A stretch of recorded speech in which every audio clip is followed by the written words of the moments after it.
How to make a Discord server for beginners. Hi everyone, welcome back to another episode. In this video, I'm gonna show you the ways to make a Discord server for beginners. Now, if you're a beginner and want to create a Discord server, then you'll have to follow the steps.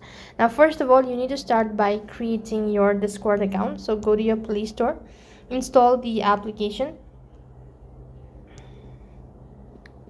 and once you're done installing it, click the register button and start registering.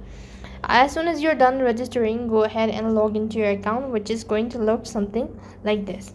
So here, what next you want to do is, when you're logged in, this is how it's going to look like. So to make a Discord server, you need to tap the tab bar icon from the top left hand side, and then click the plus button, and you could see create your server, and go ahead and select create my own. However, if you want to go ahead and join a server, you could do that by pressing the join a server button at the bottom of the page.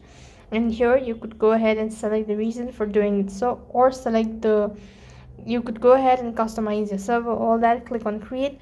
As soon as you've done that, you've successfully made a Discord server for beginners.